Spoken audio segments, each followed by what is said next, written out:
નમસ્કાર, આપ જોઈ રહ્યા છો નિર્માણ ન્યૂઝ। આપની સાથે હું છું પ્રીતિ તિવારી। સમાચારની શરૂઆતમાં વાત કરીએ ગીર સોમનાથના વેરાવળમાં ભારે વરસાદના પગલે લીલાશાહ નગર સોસાયટીમાં પાણી ભરાયા હતા। વરસાદના પગલે સોસાયટીમાં ગોઠણ સુધીના પાણી ભરાયા હતા તો અંદાજે 100થી વધુ ઘરોમાં પાણી ભરાયા। ઘરોમાં પાણી ભરાતા લોકોમાં રોષ જોવા મળ્યો હતો। પાણીના નિકાલની વ્યવસ્થા ન હોવાથી દર વર્ષે આ જ સમસ્યા ઊભી થાય છે।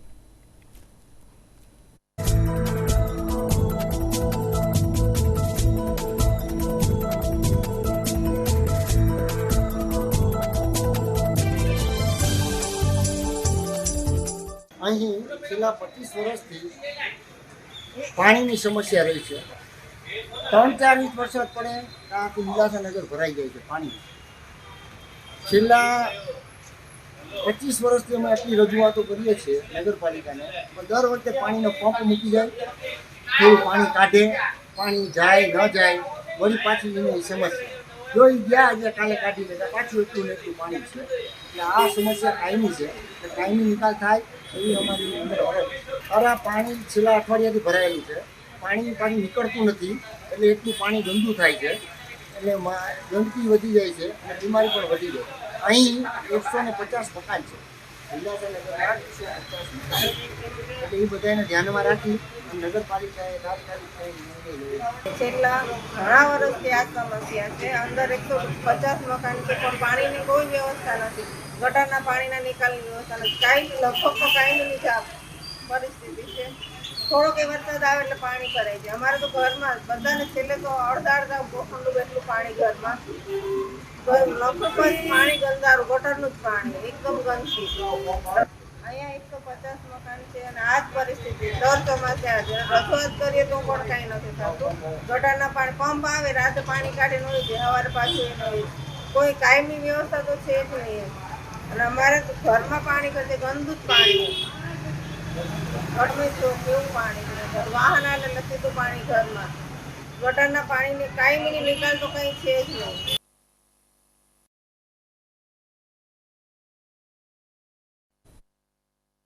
મ્યુનિસિપલ કોર્પોરેશનમાં ભાજપના પ્રભારી તથા પ્રદેશ સહકોષાધ્યક્ષ ધર્મેન્દ્ર શાહની બંને હોદ્દા પરથી હાકલપટ્ટી કરી દેવામાં આવી છે। તેમના પર મ્યુનિસિપલ કોર્પોરેશન હસ્તકની કરોડો રૂપિયાની કિંમતની જગ્યા જલધારા વોટર પાર્કને પધરાવી દેવાનો આરોપ છે। તેમના વિરુદ્ધ અનેક ફરિયાદ પક્ષની ટોચની નેતાગીરી સુધી પહોંચતા તેમને હટાવવાનો તાકીદે નિર્ણય લેવામાં આવ્યો છે, જેના પગલે ભાજપમાં ખળભળાટ મચ્યો છે। મળતી માહિતી મુજબ ધર્મેન્દ્ર શાહ હાલ વિદેશના પ્રવાસે છે। ભાજપના સિનિયર નેતા પાસેથી બંને પદ છીનવાયા। પ્રદેશ સહકોષાધ્યક્ષ અને એએમસીના પ્રભારી પદેથી હાકલપટ્ટી। ધર્મેન્દ્ર શાહ સામે કરોડોના ભ્રષ્ટાચારના આક્ષેપ। કરોડોની જગ્યા જલધારા વોટર પાર્કને પધરાવી દેવાનો આરોપ। કોન્ટ્રાક્ટરો સાથે સેટિંગ કરાતું હોવાના શાહ પર આરોપ। ભ્રષ્ટાચારના બોરિંગ મામલે ભાજપમાં ખળભળાટ। કોંગ્રેસે ભાજપ પર કર્યા આકરા પ્રહાર। કોના ઇશારે ધર્મેન્દ્ર શાહને રવાના કરાયા કોંગ્રેસ। અમદાવાદ મ્યુનિસિપલ કોર્પોરેશનના સ્ટેન્ડિંગ કમિટીના પૂર્વ ચેરમેન અને ભાજપના સહકોષાધ્યક્ષ તેમજ અમદાવાદ મ્યુનિસિપલ કોર્પોરેશનના પ્રભારી તરીકે ધર્મેન્દ્ર શાહને જવાબદારીમાંથી મુક્ત કરવાનો ભાજપના મોવડી મંડળ દ્વારા નિર્ણય લેવામાં આવ્યો છે। નોંધ્ય છે કે શહેરના મેયરની કચેરીમાં આવેલી એન્ટી ચેમ્બરને તેમણે વ્યક્તિગત ઓફિસ બનાવી દીધી હતી। તેમના પર મ્યુનિસિપલ કોર્પોરેશન હસ્તકની કરોડો રૂપિયાની કિંમતની જગ્યા જલધારા વોટર પાર્કને પધરાવી દેવાનો આરોપ છે। ધર્મેન્દ્ર શાહ મેયરની એન્ટી ચેમ્બરમાં જ કોન્ટ્રાક્ટરોને બોલાવી મોટી રકમના સેટિંગ પાર પાડવામાં આવતા હોવાની ગંભીર ફરિયાદો ઉઠી હતી અને પ્રદેશ ભાજપથી લઈને દિલ્હી સુધીના નેતા સુધી આ વાત પહોંચી હતી। નોંધ્ય છે કે ધર્મેન્દ્ર શાહ ચૂંટાયેલા કોર્પોરેટર ન હોવાથી તેઓ મ્યુનિસિપલ કોર્પોરેશનની કોઈ પણ બેઠકમાં હાજર ન રહી શકે। તેમ છતાં ધર્મેન્દ્ર શાહ બજેટ રિવ્યૂ બેઠક હોય કે અન્ય બેઠક તેમાં હાજર રહેતા હતા અને પોતે સુપિરિયર ઓથોરિટી હોય તેમ મ્યુનિસિપલ કમિશનરથી લઈ અન્ય અધિકારીઓ પર રોફ સાથે સૂચનાઓ આપતા હતા। કેટલીક સૂચનાઓનું અમલ કરવું શક્ય ન હોવા છતાં પણ અધિકારીઓને મને પ્રભારીએ સૂચના આપી હોવાથી કામ કરવું પડતું હતું। વિપક્ષ કોંગ્રેસને જાણે મુદ્દો મળી ગયો હોય તેમ ભાજપના સિનિયર નેતાની હાકલપટ્ટીને લઈને ભાજપ પર પ્રહાર કર્યા છે. કોંગ્રેસ પ્રવક્તા મનીષ દોશીએ કહ્યું કે ધર્મેન્દ્ર શાહને અમદાવાદ ભાજપના પ્રભારી પદેથી રવાના કેમ કર્યા? કોના ઇશારે રાતોરાત આ નિર્ણય કરવામાં આવ્યો? કોની ખેંચતાણમાં ધર્મેન્દ્ર શાહને રવાના કરવામાં આવ્યા? આવા અનેક સવાલો કર્યા હતા. ગુજરાતમાં ભાજપા શાસિત મહાનગરપાલિકાઓ જે મેવા સદન બની ગયા છે. ભાજપા સરકાર ગુજરાતના યુવાનોને વારંવાર ભરતી માટેની તો લોલીપોપ આપે છે, જાહેરાતો અનેક કરે, પણ જાહેર હિતમાં સ્થાન ન હોય એવી અનેક જાહેરાતો ભૂતકાળમાં ભાજપા કરી ચૂકી છે.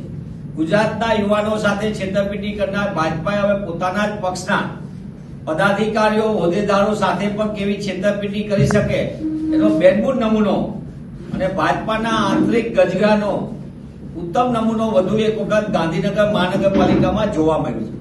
ગાંધીનગર મહાપાલિકામાં 10 જેટલી વિવિધ કમિટીઓ જેની દરખાસ્ત 1 વર્ષ થઈ હજી રાજ્ય સરકારે મંજૂર નથી કરી.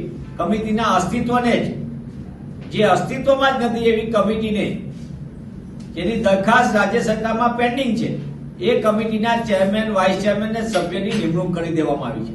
મને એમ લાગે છે કે ભાજપાએ આ કરવા માટે એમનો આંતરિક ગજગા પ્રકાશ થાય છે, જેનો ભોગ ગાંધીનગરના શહેરીજનો બની રહ્યા છે. અને ભાજપાનું આ નવું નથી. જ્યાં જ્યાં મહાનગરો, જ્યાં જ્યાં સેવા સદનો, ત્યાં મેવા સદન બનાવી દીધા. રાજકોટની અંદર અગાઉ મહાનગરપાલિકામાં આખી નગર શિક્ષણ સમિતિ ડિઝોલ્વ કરવી પડી. મહાનગરપાલિકાએ ભાજપાએ બોલાવવા પડ્યા ગાંધીનગર. એ વિવાદ સમ્યો, ત્યાં બીજો વિવાદ આવ્યો સામે. અને ગઈકાલે જ હજી અમદાવાદમાં ભાજપાના મહાનગરપાલિકાના પ્રભારીને પણ રાતોરાત રવાના કરી દેવામાં આવ્યા. એમાં કઈ ગોઠવણ હતી, કોના હિતો સંડોવાયેલા હતા, કોના હિતો જોખવાના, પણ પ્રભારીને રાતોરાત રવાના કરી દેવામાં આવ્યા. એમાં પણ મોટો ખેલ પડ્યો છે. ઉલ્લેખનીય છે કે વર્ષ 1995માં કાંકરિયા વોર્ડમાંથી કોર્પોરેટર બનેલા ધર્મેન્દ્ર શાહે તેમના કાર્યકાળ સમયે કાંકરિયા તળાવ 89 લાખ રૂપિયાની ખર્ચથી ખોદાવી નાખવા દરખાસ્ત મંજૂર કરી હતી. તે સમયે આ મુદ્દો ખૂબ ચર્ચાસ્પદ બન્યો હતો. આ ઉપરાંત ડોર ટુ ડોર કચરો ઉપાડવાના કામમાં પણ કરોડોનો ભ્રષ્ટાચાર કર્યો હોવાના આક્ષેપો તેમની સામે થયા છે. અમદાવાદ મ્યુનિસિપલ કોર્પોરેશને ડોર ટુ ડોર કચરો ઉપાડવાના 5,381 કરોડની કુલ 7 દરખાસ્તો મંજૂર કરી દીધી હતી.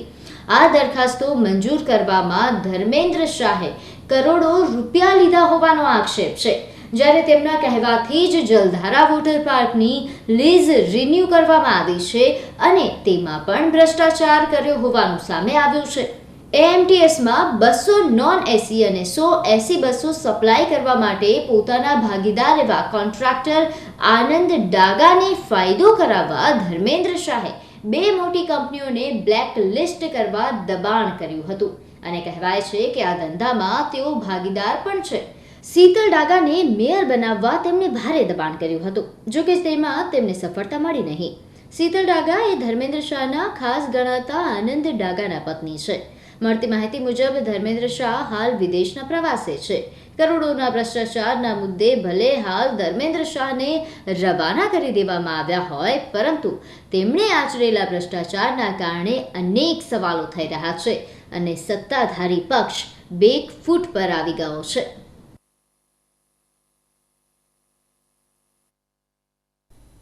ડ્રગ્સ માફિયાઓ હવે આંતરરાજ્યથી બાય રોડ ગુજરાતમાં ડ્રગ્સ ઘુસાડી રહ્યા છે. ખેડા જિલ્લાના સેવાલિયા પાસેથી પરપ્રાંતીય ઇસમ પાસેથી ₹14.90 લાખનું મેફેડ્રોન નામનું ડ્રગ્સ મળી આવ્યું. પોલીસે આ ઇસમની અટકાયત કરી આ ડ્રગ્સ કોને આપ્યું અને ક્યાં ડિલિવરી કરવાનું હતું તે દિશામાં પૂછપરછ કરતા ચોંકાવનારો ખુલાસો થયો છે, જેમાં આ ડ્રગ્સનો જથ્થો મધ્યપ્રદેશથી લાવી રાજકોટ શહેરમાં પહોંચાડવાનું ખુલ્યું છે. પોલીસે નાર્કોટિક્સ ડ્રગ્સ અધિનિયમ હેઠળ ગુનો નોંધી કાયદેસરની કાર્યવાહી હાથ ધરી છે.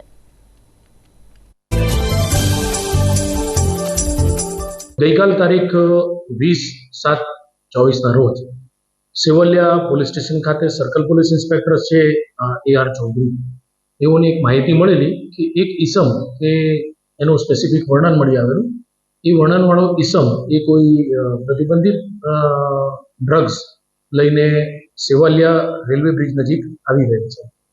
એ જે માહિતી મળેલી તો તે માહિતી આધારે Sevaliya circle police inspector Dakor અને સેવાલિયા પોલીસ સબ ઇન્સ્પેક્ટર તથા તેમની ટીમના માણસોએ જે એનડીપીએસ એક્ટની જે મેન્ડેટરી જોગવાઈ હોય એ જોગવાઈનું પાલન કરી અને સરકારી પંચો સાથે આ ઈસમને ઝડપી પાડેલ. જે ઈસમ પાસેથી 149 ગ્રામ જેવું એક શંકાસ્પદ પદાર્થ મળી આવેલ, જેને એફએસએલ અધિકારીની હાજરીમાં ચેક કરાવતા તે મેફેડ્રોન નામનું એક પ્રતિબંધિત ડ્રગ્સ હતું. જે પ્રતિબંધિત ડ્રગ્સ એ પાર્ટી ડ્રગ તરીકે પણ વપરાતું હોય છે અને નાર્કોટિક એક્ટ હેઠળ એ બેન છે. તો પોલીસે આ સમગ્ર કાર્યવાહી કરી અને 149 જેટલું મેફેડ્રોન નામનું ડ્રગ અને સાથે તેને લઈ આવેલ એ આરોપી ગોપાલ મહેરને પોલીસે અટક કરેલો છે. અને આ અનુસંધાને ડ્રગ મોકલનાર તથા ડ્રગ મેળવનાર એ આરોપીઓના પણ નામ ફરિયાદમાં ખોલી અને પોલીસે આગળની વધુ તપાસ હાથ ધરેલી છે. એનડીપીએસ એક્ટની કલમ 8C, 22C અને 29 મુજબનો ગુનો પોલીસે રજીસ્ટર કરેલો છે અને હાલ તેની વધુ તપાસ સર્કલ પોલીસના SOG police inspector Shri DN ચુડાસમાને સુપરત કરવામાં આવી. આગળ વાત કરીએ, રાજ્યમાં ગુરુ પૂર્ણિમાની ધામધૂમપૂર્વક ઉજવણી કરવામાં આવી હતી. મહેસાણામાં મંદિરો, આશ્રમોમાં ભાવિક ભક્તોની ભારે ભીડ જામી હતી. આરોગ્ય મંત્રી ઋષિકેશ પટેલે પણ ગુરુ પૂર્ણિમાના દિવસે ઉમેદપુરી બાપુ આશ્રમ વાડીના ધામ જઈને આશીર્વાદ મેળવ્યા હતા. સમગ્ર ભારત વર્ષની અંદર ગુરુ પૂર્ણિમાનો ખૂબ મહત્વ રહ્યું છે. અનાદિકાળથી ગુરુ કે જે પોતાના શિષ્યો તથા સમાજને જે સંદેશો, ધર્મનો અને જીવન જીવવાની રીતનો સંદેશો આપતા, અને એક જ દિવસ એવો હોય કે ગુરુ પૂર્ણિમાના દિવસે પોતાના શિષ્યો અને એમના ભક્તો એ જ દિવસે એમને એમના ચરણોમાં વંદન કરી અને ગુરુ દક્ષિણા પણ આપતા. સમગ્ર વિશ્વની અંદર આવી વ્યવસ્થા કેવળ આપણા પ્રાચીન કાળમાં આપણા ત્યાં જ હતી. આપણા ત્યાં હંમેશા શિક્ષા, જ્ઞાન એ ક્યારેય પ્રોફેશનલ વિષય નથી રહ્યો, પરંતુ સેવાનો વિષય રહ્યો છે. અને જ્યારે સેવાનો વિષય રહ્યો હોય ત્યારે એમાં ભક્તિભાવ પણ પડતો હોય છે. અને આ ભક્તિભાવ થકી આપણી જે સંસ્કૃતિ અનાદિકાળથી ગુરુઓની આશ્રમ શાળાઓ, ગુરુકુળો દ્વારા જે પણ કોઈ શિક્ષા અને ધર્મ જ્ઞાનનો લાભ જનતાને મળતો, એના કારણે આપણી સમગ્ર સંસ્કૃતિ સમગ્ર વિશ્વની અંદર સોને કી ચીડિયા બની હતી. અને ફરીથી આપણે એક વખત આવતા સમયની અંદર ખૂબ વિશ્વની અંદર સર્વપ્રથમ બનવા જઈ રહ્યા છીએ. સમગ્ર દેશમાં આજે ગુરુ પૂર્ણિમાના મહોત્સવની ભવ્ય ઉજવણી કરાઈ હતી. ત્યારે ગીર સોમનાથ જિલ્લાના ભાલકા તીર્થ ખાતે આવેલ નિરાલી ખોડિયાર મંદિરના મહંત અને મહામંડલેશ્વર બજરંગદાસ બાપુની જગ્યા ખાતે ગુરુ વંદના કાર્યક્રમ યોજાયો હતો. સવારથી જ ભાવિ ભક્તોની લાંબી કતારો જોવા મળી હતી. પૂજા અર્ચના, આરતી, આ ઉપરાંત સમૂહ ભોજન, ધૂન સહિતના કાર્યક્રમ યોજાયા હતા તથા સામાજિક અગ્રણીઓ, રાજકીય અગ્રણીઓ, સાધુ સંતો સહિત સ્થાનિકોની બહોળી સંખ્યામાં ઉપસ્થિતિ જોવા મળી. દર વર્ષની જેમ આ વર્ષે પણ ગુરુ પૂર્ણિમા ઉજવવાનું આયોજન કરવામાં આવેલ છે. પરંપરાથી હિન્દુ ધર્મ સનાતન ગુરુ મહિમા અમારો પરંપરા સનાતન ધર્મથી માન્યતા આપવામાં આવેલી છે. ભગવાન રામચંદ્રને ગુરુ હતા, રૂક્મણી કૃષ્ણને ગુરુ હતા, સીતા માતાને ગુરુને ચરણે ગયા.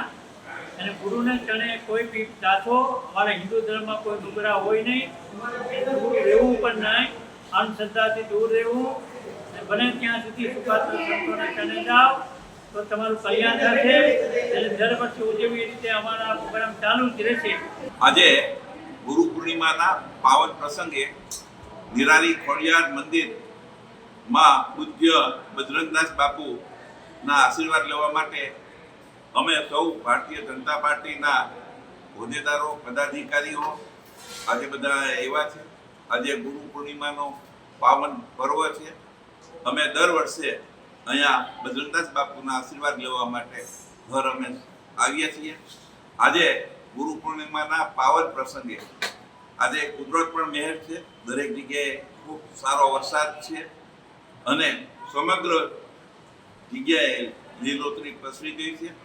આપણે ભગવાનને પ્રાર્થના કરીએ કે ભગવાન આજે ગુરુ પૂર્ણિમાના પાવન પ્રસંગે સૌને રિદ્ધિ સિદ્ધિ સંપત્તિ આપે એવી ભગવાન સોમનાથને પ્રાર્થના અને બજરંગદાસ બાપુના ચરણમાં પ્રાર્થના. આજે ગુરુ પૂર્ણિમાના પાવન પર્વ નિમિત્તે અમે ભાલકા મુકામે નિરાલી ખોડિયાર મંદિરે આપણા બજરંગદાસ બાપુના આશીર્વાદ લેવા માટે અમારા પ્રદેશ મંત્રી ઝવેરભાઈ ખત્તર, જયેશભાઈ પંડ્યા, ભીમભાઈ વાયલુ, મોહનભાઈ, વેજાભાઈ તેમજ પાર્ટીના સૌ હોદ્દેદારો આજે ગુરુ પ્રત્યેનું જે ઋણ અદા કરવાનું હોય એ ઋણ અદા કરવા માટે અમે સૌ અહીંયા એકત્રિત થયા છે.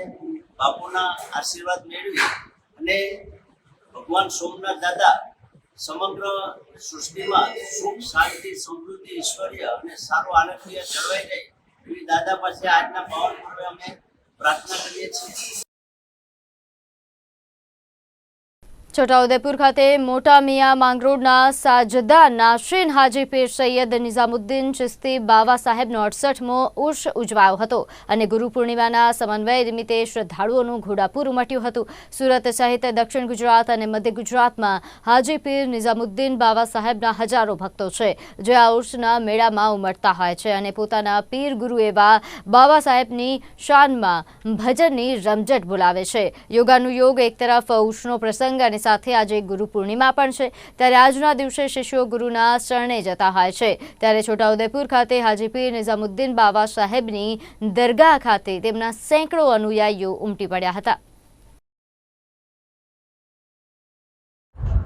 આજે છોટાઉદેપુર ખાતે હજરત નિઝામુદ્દીન ચિશ્તીનો 68મો સંદલ ઉર્સ ઉજવાઈ રહ્યો છે. એ પ્રસંગે જોગાનુજોગ આજે ગુરુ પૂર્ણિમા પણ છે એટલે અમારા ચિશ્તિયા મંડળના ભક્તો અહીંયા પધાર્યા છે. એમણે નિઝામુદ્દીન બાવાના દરબારમાં ગુરુ પૂર્ણિમા કરી. સાંજે રાબેતા મુજબ સંદલ અને આવતીકાલે ઉર્સ ઉજવાશે. દૂર દૂરથી નિઝામુદ્દીન બાવાના આશિકો, એમના મુરીદો, એમના ચાવાવાળા આવ્યા છે, આવવાના છે. એમને માટે અહીંયા નજર નિયાઝનો પ્રોગ્રામ છે. લોકો સંદલ ચડાવશે, કાલે ઉરસ ઉજવશે. છોટાઉદેપુર જિલ્લાના અંતરિયાળ વિસ્તારના ગુડા ગામે એક ખેડૂત પુત્રએ ટ્રેક્ટર બનાવ્યું જેને જોઈને લોકો દંગ થઈ ગયા. ગરીબ પરિવારના ખેડૂત પુત્રએ વેસ્ટમાંથી બેસ્ટ ટ્રેક્ટર બનાવી પોતાના પરિવારના ગુજરાન માટે સહારો બન્યો હતો. 6 મહિનાની મહેનત બાદ ટ્રેક્ટર તૈયાર થઈ ગયું. લોકો આજે તેને એન્જિનિયરના નામે ઓળખે છે પરંતુ ચોંકાવનારી વાત એ છે કે યુવાન માત્ર 7 પાસ જ છે.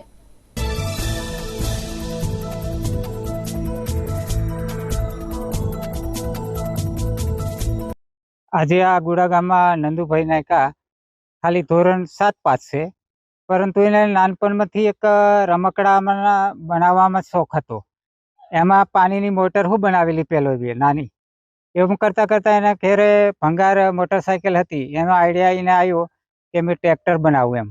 ટ્રેક્ટર જે બનાવ્યું એન્જિનમાંથી અમુક દાગીના નવા લાવીને બનાવ્યું ત્યારે પછી એને એક મોટરસાઇકલ એન્જિન આગળ જતું હોય, પાછળ તો રિવર્સ જતું ના હોય, પણ એને એવો પણ વિચાર જાતે કર્યો કે હું પાછળ આને રિવર્સ માટે લઈ જાઉં. ટ્રેક્ટર બનાવ્યું ખરું પણ એને ખેડવા માટે રિવર્સ તો પાછળ જવું પડે. ત્યારે રિવર્સ ઘેર બનાવ્યો. પછી બધી જ સગવડ એમાં ટેપ કરી, લાઇટો કરી. પછી જે આના એન્જિન છે એને ઠંડુ પાડવા માટે મોટા ટ્રેક્ટરને રેડિએટર હોય અને રેડિએટરની એટલે પંખો આગળ મૂક્યો ઠંડુ પાડવા માટે. એ પણ એની જાતે જ આઈડિયા કરી અને આ રીતે કલ્ટી બનાવી અત્યારે ખેડવા જાય છે. અને ખાસ વધારે તો ખેડવા માટે મોટા ટ્રેક્ટરો એમ ખેડે પણ આંતરખેડ કરવી હોય કપાસની અંદર કે દિવેલાની અંદર ત્યારે ખૂબ ઉપયોગી આ ટ્રેક્ટર પડે છે. તો અત્યારે નંદુભાઈ આંતરખેડ કરવા માટે કપાસમાં જઈશ ત્યારે એને 500 રૂપિયા એ ગામના વતી તમારા માધ્યમથી પત્રકારો જે આવે છે એ આગળ છે આખા ગુજરાતમાં પ્રસરે અને કોઈક એનજીઓ કે સંસ્થાઓ દ્વારા અમને કંઈક આગળ વધે તો વધારે તો બીજું કોઈ આવે નહીં, પણ અમે તમારો આશા રાખીએ છીએ કે તમે આને ખૂબ મોટી ફેમસ કરે અને આને કંઈક આગળ વધવાની કોશિશ કરે એવું અમારે વિનંતી છે. અને મારે ટ્રેક્ટર બનાવવાનો વિચાર એ જ છે કે મારે બળદ ઘરે નથી અને બળદ લાવવાના મોંઘા પણ પડે, 60-70 હજારના જેવા બળદ આવે. માટે મેં વિચાર આવ્યો કે એના કરતાં મારે કંઈક ને કંઈક આવડે, એના કરતાં હું ટ્રેક્ટર બનાવું. એટલા કંઈક 30-40 હજાર ખર્ચો આમાં થઈ ગયો છે બનાવવામાં. 1-2 વર્ષ 1.5 વર્ષ જેવું થઈ ગયું ને આ હમણાં મારે ઘરની ખેતી પણ ચાલે છે ને મજૂરી પણ મળી રહી છે આનાથી. બીજાના ખેતરમાં પણ કપાસમાં છે, દિવેલામાં છે, એનામાં પણ ચાલે છે.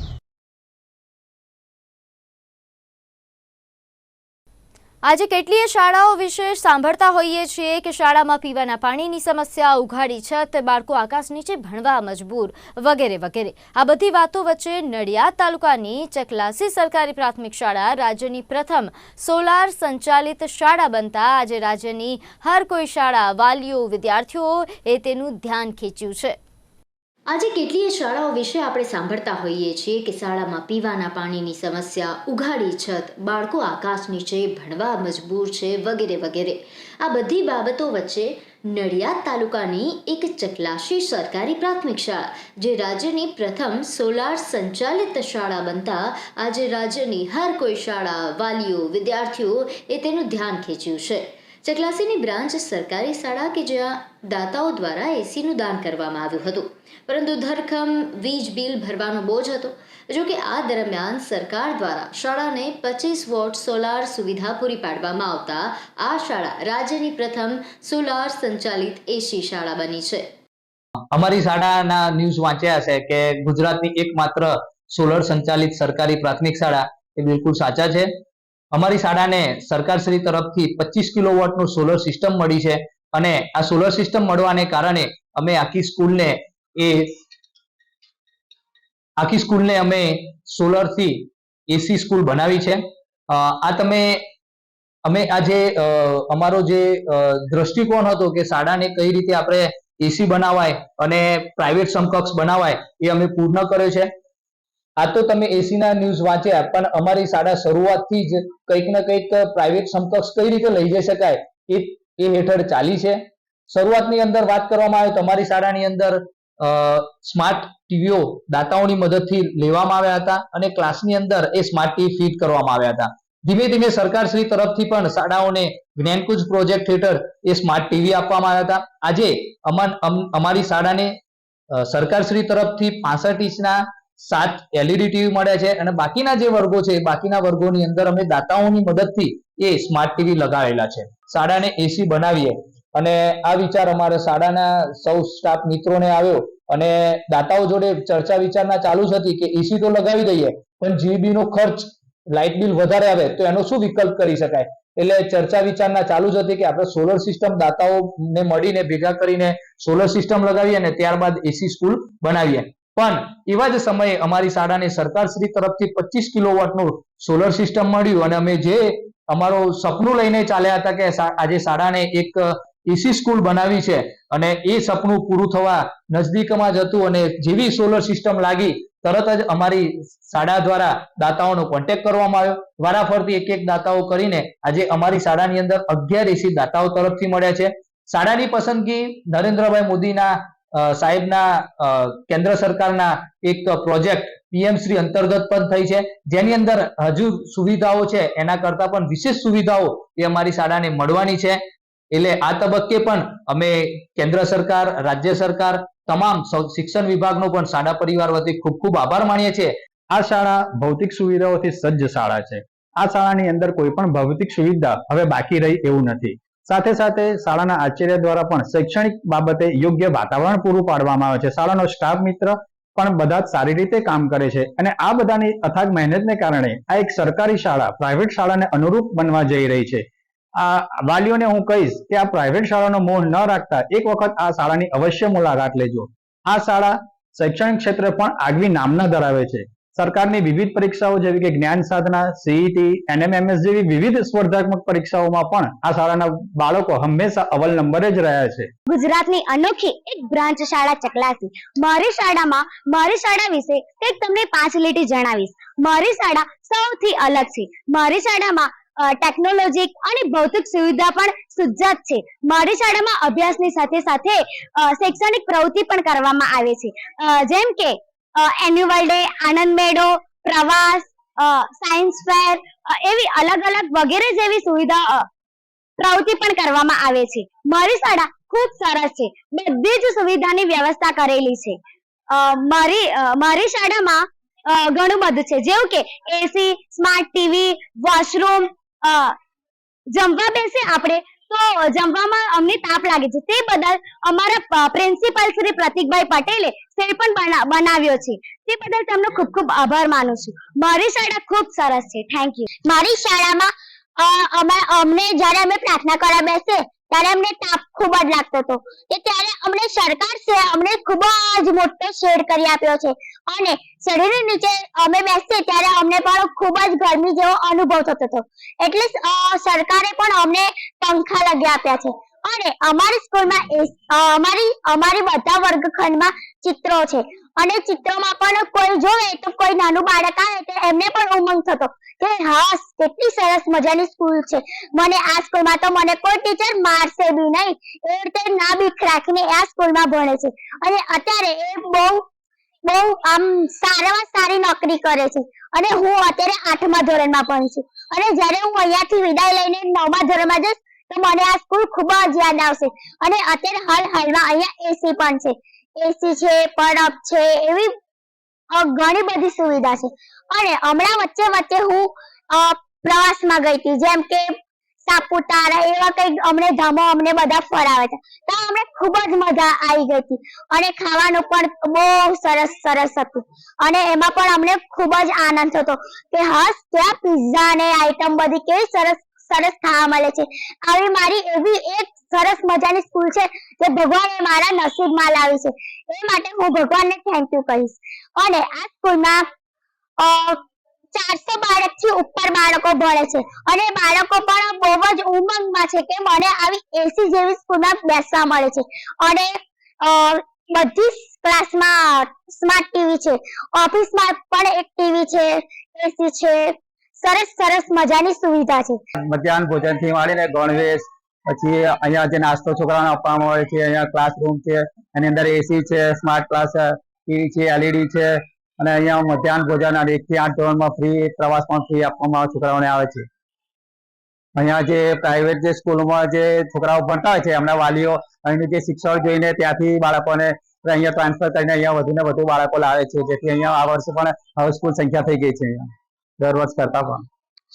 બ્રાન્ચ શાળા બહુ ખૂબ સરસ સ્કૂલ છે, પ્રાઇવેટ સ્કૂલ કરતા પણ સુપર સ્કૂલ છે. અને અહીંયા એસીની સુવિધા છે, સ્માર્ટ ક્લાસ છે, મધ્યાહન ભોજન પણ ખૂબ સરસ છે, નાસ્તા સરસ થાય છે, શિક્ષકોનું ભણવાનું પણ ખૂબ સરસ છે, અને અમારા છોકરાના બધાના કમ્પ્લીટ રીતે અહીંયા નંબર આવે છે. અને એન્યુઅલ ડે પણ સારો થાય છે, ખૂબ સરસ સ્માર્ટ ક્લાસ છે, છોકરાઓ ખૂબ સરસ ભણી રહ્યા છે, અને શિક્ષકશ્રીઓ પણ ખૂબ સરસ રીતે ભણાવી રહ્યા છે છોકરાઓને અહીંયા. અને અહીંયાનું ભણતર, બ્રાન્ચ શાળાનું ભણતર બહુ ખૂબ જ સરસ છે. શાળામાં હાલ 11 ઓરડા જે તમામ એસીથી સજ્જ છે, જેથી ગરમીમાં પણ ભણતી વખતે વિદ્યાર્થીઓનું ધ્યાન ભટકતું નથી. આજે કેટલીય પ્રાઇવેટ સ્કૂલોમાં એસીની સુવિધા નથી, જ્યારે આ શાળામાં એસી, સ્માર્ટ ક્લાસ, સીસીટીવી, 550 પુસ્તકોની લાઇબ્રેરી, વાઈફાઈ, કેમ્પસ, બ્રોડબેન્ડ, ઉચ્ચ અભ્યાસ ધરાવતા શિક્ષકગણને લઈને હાલ શાળામાં વિદ્યાર્થીની સંખ્યા 419 પહોંચી છે. હજુ પણ વિદ્યાર્થીઓનો ધસારો છે, પરંતુ ભણશે ગુજરાત, આગળ વધશે ગુજરાતના હેતુ સાથે આજે સરકાર દેશનું ભાવિ સારું ભણી શકે તે માટે શક્ય તમામ પ્રયાસો કરી રહી છે. તેનું ઉમદા ઉદાહરણ અહીં જોવા મળી રહ્યું છે. ચિરાગ પટેલ, નિર્માણ ન્યૂઝ, ખેડા. સમાચારોમાં હાલ બસ આટલું જ. વધુ સમાચારો માટે આપ જોતા રહો નિર્માણ ન્યૂઝ. નમસ્કાર.